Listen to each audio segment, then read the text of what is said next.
नमस्कार बच्चों, मैंने आपको व्याकरण में पाठ 4 तक करवा दिया था। आज हम पाठ 5 लिंग करेंगे, जिसे इंग्लिश में कहते हैं जेंडर। यह जो आप पिछली कक्षा में भी पढ़ चुके हैं, तो यह तो आप जानते होंगे। जो मैं अभी आपको यहाँ पर पेज नंबर 33 पर बताने जा रही हूँ। पाठ 5 लिंग यानी जेंडर। नर नारी का बोध कराता शब्द रूप वह लिंग कहलाता। लड़की स्त्रीलिंग में आती, लड़का पुल्लिंग कहलाता। तो जो शब्द नर नारी का जो बोध कराता है वह लिंग कहलाता है। लड़की जो है वह स्त्रीलिंग में आती है और लड़का पुल्लिंग कहलाता है। यहाँ पर कुछ उदाहरण है। दीपिका गाना गा रही है, शेर दहाड़ रहा है, चिड़िया पेड़ पर बैठी है, अमन खेल रहा है। इन वाक्यों से पता चलता है कि प्राणी दो तरह के होते हैं, लड़का या पुरुष और लड़की या स्त्री। यहाँ शेर और अमन पुरुष जाति के और दीपिका तथा चिड़िया स्त्री जाति के शब्द है। तो बच्चों, अभी तो आपको पता चल गया होगा। अभी मैं आपको इसकी परिभाषा बता रही हूँ। शब्द के जिस रूप से यह पता चले कि वह स्त्री जाति का है या पुरुष जाति का, उसे लिंग कहते हैं। यह आप पिछली कक्षा में भी पढ़ चुके हैं, तो आपको इसके बारे में पता होगा। अब मैं आज आपको पेज नंबर 34 पर आगे बताने जा रही हूँ।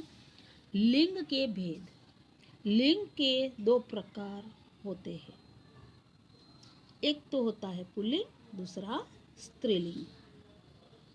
पुल्लिंग जो संज्ञा शब्द पुरुष जाति का बोध कराते हैं उन्हें पुल्लिंग कहते हैं, जैसे दादा, भाई, राजा, मोर आदि। तो यहाँ पर यह जो सारे उदाहरण है यह पुल्लिंग कहलाते हैं। जो संज्ञा शब्द हमें पुरुष जाति का बोध कराते हैं उन्हें पुल्लिंग कहा जाता है। अब स्त्रीलिंग। जो संज्ञा शब्द स्त्री जाति का बोध कराते हैं उन्हें स्त्रीलिंग कहते हैं, जैसे नानी, दादी, बहन, रानी, मोरनी आदि। तो यहाँ पर यह जो उदाहरण दिए गए हैं यह स्त्रीलिंग कहलाते हैं। तो जो संज्ञा शब्द स्त्री जाति का बोध कराते हैं उन्हें स्त्रीलिंग कहा जाता है। ध्यान दो, हिंदी भाषा में सभी शब्द या तो स्त्रीलिंग होते हैं या पुल्लिंग होते हैं।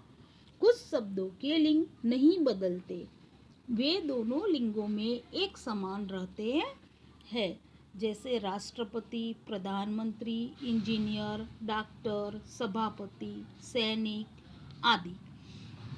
कहने का मतलब क्या है कि हिंदी भाषा में सभी शब्द या तो स्त्रीलिंग होते हैं या तो पुल्लिंग होते हैं, और कुछ शब्द ऐसे होते हैं कि जिसके लिंग नहीं बदलते, वे दोनों लिंगों में एक समान रहते हैं। जैसे कि यहाँ पर आपको जो उदाहरण दिए गए हैं उसके लिंग बदलते नहीं है, यह एक समान ही दोनों लिंगों में एक समान ही रहते हैं। अब मैं आपको यहाँ पर कुछ पुल्लिंग एवं स्त्रीलिंग शब्द बता रही हूँ। यहाँ पर जो है यह है पुल्लिंग शब्द, यह है स्त्रीलिंग। दादा, दादी, चाचा, चाची, मामा, मामी, नाना, नानी, गायक, गायिका, लेखक, लेखिका। अब यहाँ पर भी कुछ पुल्लिंग एवं स्त्रीलिंग शब्द है। बंदर, बंदरिया, चूहा, चूहिया, बूढ़ा, बुढ़िया, चीड़ा, चिड़िया, पुजारी, पुजारिन, धोबी, धोबिन। तो बच्चों, अभी आपको पता चल ही गया होगा कि पुल्लिंग और स्त्रीलिंग किसे कहते हैं। तो जो संज्ञा शब्द हमें पुरुष जाति का या स्त्री जाति का बोध कराते हैं उन्हें लिंग कहते हैं, और जो पुरुष जाति का बोध कराते हैं वे पुल्लिंग शब्द होते हैं। जो स्त्री जाति का बोध कराते हैं उन्हें स्त्रीलिंग कहा जाता है। और हिंदी भाषा में सभी शब्द या तो स्त्रीलिंग होते हैं या पुल्लिंग होते हैं, लेकिन कुछ शब्दों के लिंग नहीं बदलते, वे दोनों लिंगों में एक समान ही रहते हैं, जिसके उदाहरण भी हमने यहाँ पर देखे। तो ये अभी आपको समझ में आ गया होगा। अभी हम पेज नंबर 35 पर देखते हैं। अध्यापक अध्यापिका, शेर शेरनी, मोर मोरनी, भाई बहन, वर वधु, पिता माता, पुरुष स्त्री, माली मालिन, सेठ सेठानी, नौकर नौकरानी, पति पत्नी, राजा रानी, बिलाव बिल्ली, कवि कवयित्री। तो यहाँ पर भी हमने कुछ पुल्लिंग एवं स्त्रीलिंग शब्द देखे।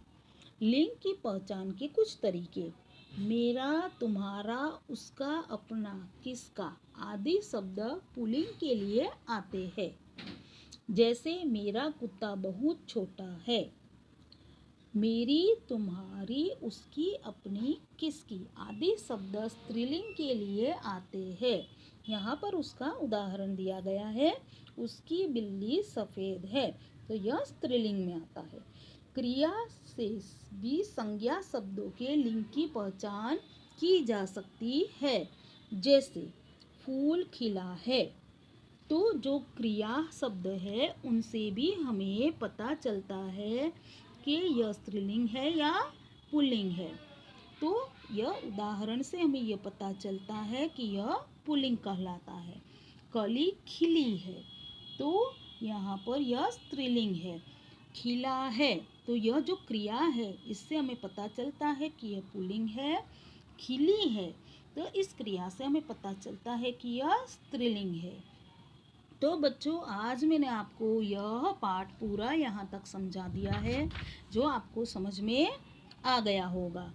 तो आपको आज क्लास वर्क में लिंग की डेफिनेशन लिखनी है और आपको पेज नंबर 34 और पेज नंबर 35 के ऊपर के स्त्रीलिंग और पुल्लिंग शब्द आपको नोटबुक में लिखने हैं। यह आपका क्लास वर्क है। धन्यवाद।